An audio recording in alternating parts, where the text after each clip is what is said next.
Hello my dear students, ఈరోజు TS inter second year Hindi study material poem 6వ poem బచ్చే com per జా రహే high నేర్చుకుందాము. దీని యొక్క సమ్మరీ తెలుగులో. బచ్చే కామ్ పర్ జా రహే హై. Summary in Telugu. సారాంశం. మనం చదువుతున్న ఈ కవిత యొక్క కవి శ్రీ రాజేష్ జోషి గారు. ఈ కవితలో కవి పనికి వెళ్ళే పిల్లల యొక్క స్థితిని చూసి చలించిన మనసుతో తమ కోపాన్ని వ్యక్తం చేశారు. చాలా చల్లని వాతావరణం మరియు ప్రాతకాలం సమయంలో నలువైపుల రోడ్లు మంచుతో కప్పబడి ఉన్నాయి. కానీ గత్యంతరం లేక అంత చలిలోను పిల్లలు తమ తమ పనులకు వెళ్తున్నారు.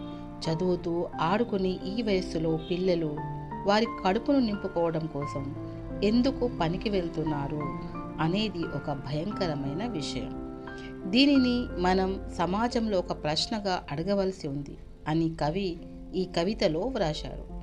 ఆడుకునేందుకు బంతులు ఆకాశంలోకి వెళ్ళిపోయాయా? పుస్తకాలన్నింటినీ చెదులు తినేశాయా?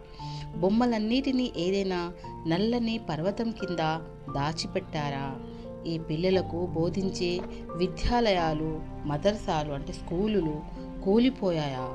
పిల్లలు ఆడుకునే ఆట స్థలాలు, తోటలు మరియు ఇంటి ఆవరణలు నశించిపోయాయా? ఒకవేళ నిజంగా అలానే అయి ఉంటే ఇక ఈ ప్రపంచంలో ఏమి మిగిలి ఉంది? ఈ వయస్సులో వారి ఏ విధమైన బరువులు, బాధ్యతలు ఉండకూడదు అని కవి ఆలోచిస్తున్నారు. ఎప్పటిలాగానే ఈ వస్తువులన్నీ లభ్యమవుతున్నప్పటికీ కూడా గత్యంతరం లేక ఈ చిన్న చిన్న పిల్లలు ప్రపంచంలోని వేల కొద్ది రోడ్ల నుండి తమ తమ పనుల కోసం వెళ్తున్నారు. ఇంతకు పిల్లలు పనికి ఎందుకు వెళ్తున్నారు అని కవి ప్రశ్నను మన ముందు ఉంచారు. విశేషత.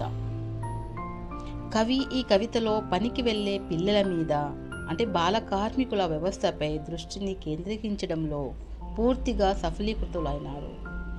ఇప్పుడు కఠిన పదాలు. कोहरे, ओस, मंचु, विवरण, व्याख्या, वर्णन, स्पष्ट करना, व्याख्या, वर्णन, सवाल, प्रश्न, अंतरिक्ष, आकाश, अंतरिक्ष, दीमक, सफेद चींटी, चिदल, भूकंप, बोलचाल, भूकंपम, मदरसा, पाठशाला, विद्यालय, पाठशाला లేదా విద్యాలయం, हस्म मामूल, हमेशा की तरह, ఎప్పటిలాగానే. ఇవి కఠిన శబ్దాలు. Like, share and subscribe my channel TK Duniya. రాబోయే వీడియోస్లో ఇంకా మన TS inter second year lessons